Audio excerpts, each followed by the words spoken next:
హెచ్చరిక, దైవజనుని హెచ్చరిక. పాపము లేనివాడు ప్రభు అక్కడే. మీరు చరిత్ర పుటలు తిరగేసిన శారీర తత్వము కలిగిన మానవుని వంటి వాడు కాడు ప్రభు. ఎందుకంటే ఆయన స్త్రీ పురుష సంపర్కం వల్ల పుట్టినవాడు కాదు.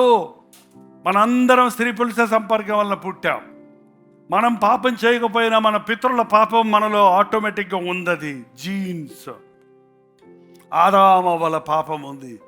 అబద్ధం ఆడటం, దాక్కోవటం, గర్వపడటం.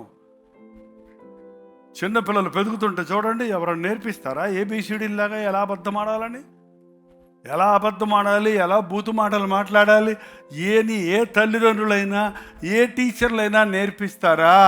6 ఏళ్ల పిల్లోడే పచ్చిబూతులు మాట్లాడుతున్నాడు ఎట్టొచ్చినాయి వాడికి, అన్ని అబద్ధాలు చెప్తున్నాడు వాడు ఎట్టొచ్చినాయి, అన్ని యాక్షన్స్ చేస్తున్నాడు, నటిస్తున్నాడు ఎట్టొచ్చింది? బాలుడు పెరుగుతుండగా అతని స్వాభావికంగా మూఢత్వమో పెరుగుతుంది. యేసు ప్రభు కన్య గర్భములో ఉద్భవించాడు.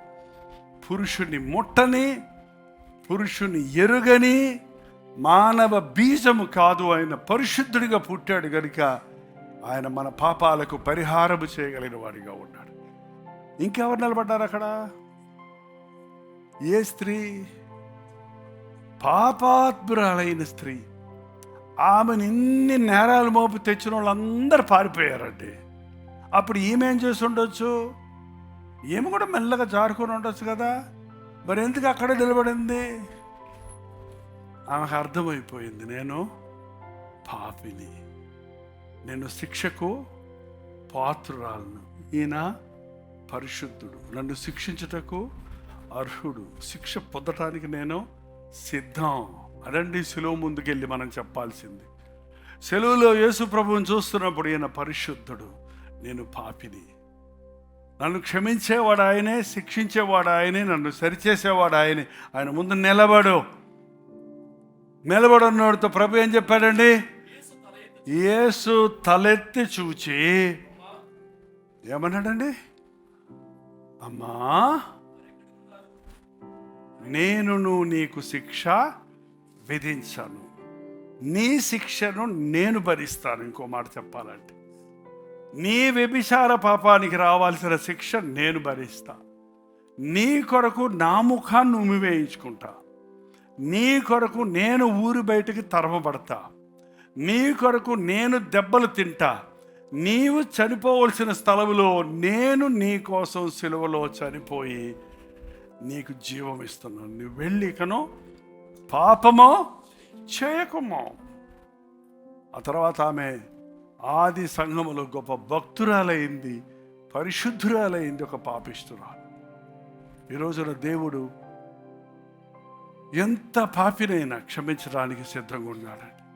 మన పని ఎప్పుడు కూడా మన సంగతి మనం చూసుకోవటమే. ఇతరుల సంగతులు మనకు అవసరం లేదు. ఇతరుల గురించి చెడుగు మాట్లాడొద్దు. ఇతరులు చెడుగు తెలిస్తే వారి గురించి ప్రార్థించండి, వారి గురించి విజ్ఞాపన చేయండి. చివరిగా ఇర్మియా గ్రంథం 8వ అధ్యాయం 6వ వచనం, నేను చెవియొగ్గి వారి మాటలు విని ఉన్నాను, పనికి మాలిన మాటలు వాడు ఆడుకొనుచున్నాడు. పనికి మాలిన మాటలంటే దేనికి ప్రయోజనం? ఇప్పుడు ఇంకొకళ్ళ విషయాలు మనం చెడుగు మాట్లాడుతున్నామంటే దానివల్ల మనకి ఏమన్నా ప్రయోజనం ఉందా? దానివల్ల మనం ఏమన్నా ఆత్మలో బలపడతామా? మనకేమన్నా ఉత్సాహం వస్తుందా? ఏంటండి, నేనేమి చేసేదనని చెప్పి తర్వాత చదవండి. తన చెడుతనముల గురించి వాక్యం విన్నాక నేనెట్లున్నాను, నేనేమి చేశాను, నేను ఎలా ఉన్నాను అని పశ్చాత్తాపడాలట. మనం పశ్చాత్తాపడ్డప్పుడు దేవుడు మన మాటలు ఎందు ఆనందిస్తాడు. మలాకి గ్రంథం 3వ అధ్యాయం 16 చదవడం సరిపోద్ది. అప్పుడు యెహోవా యందు భయభక్తులు గలవారు ఒకరితో ఒకరు మాట్లాడుచుండగా యెహోవా చెవియొగ్గి ఆలకించాను, మరియు యెహోవాయందు భయభక్తులు కలిగి ఆయన నామమును స్మరించుచు ఉండు వారికి జ్ఞాపకార్థముగా ఒక గ్రంథము ఆయన సముఖమందు వ్రాయబడెను. పనికిమాలిన మాటలన్నీ రికార్డ్ పెట్టాడు ఆయన. పనికిమాలిన మాటలన్నీ రాసి పెట్టుకోలేదు పుస్తకంలో. కానీ దేవుని యందు భయభక్తులు గల వారు మాటలాడుకుని దేవునిని మహిమపరిచే మాటలు, దేవుని ఘనపరిచే మాటల్ని దేవుడు ఏం చేస్తాడండి? రికార్డ్ చేసి పెడుతున్నాడు. ఏంటండి? ఏం మాటలు మాట్లాడుకోవాలి మనం? దేవుని మహిమపరిచే మాటలు. లేచి నిలబడండి, ప్రార్థన చేద్దాం. ప్రార్థన. ఒక్క నిమిషం కళ్ళు మూసుకోండి, ఒక్క చిన్న ప్రార్థన చేసుకుందాం. పరిశుద్ధుడా, నీకు వందనములయ్యా. ఇతరుల తప్పులు పట్టుకుంటే ఎందే మేము ప్రయాసపడేవారిగా గాక, నేనేమి చేస్తేమని మా తప్పులను ఎప్పటికప్పుడు సరిచేసుకుంటూ నీ వాక్యముతో మా జీవితాన్ని దిద్దుకొనుటకు సహాయం ఇచ్చేయం.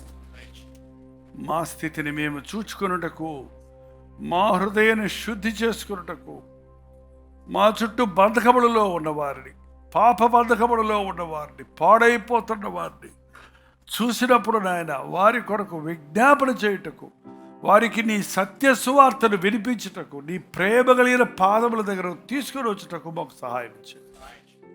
దేవ, పరిశుద్ధాత్మ కార్యాలు మా హృదయాల్లో జరిగించున్నాయని, ఈ లోకానికి వేరే నీ సాక్షులుగా బ్రతకాలని నీ రక్తమిచ్చి మమ్మల్ని కొన్నావు గనుక ఎప్పటికప్పుడు ఈ లోక బాల్యం నుండి మమ్మల్ని శుద్ధీకరించాలని కోరుకుంటున్నావు గనుక మా హృదయాలలో నీ రక్తమును ప్రక్షాళన చేయము నాయన. మా చిన్న చిన్న బలహీనతలు కూడా నీ పాదముల దగ్గర ఒప్పుకొని శుద్ధులమై పరిశుద్ధులమై నీకు ఇష్టలమై నీ సాక్షులుగా బ్రతుకుటకు సహాయం ఇచ్చాను. క్రీస్తునామమున అడుగుచున్నాము తండ్రి, ఆమేన్.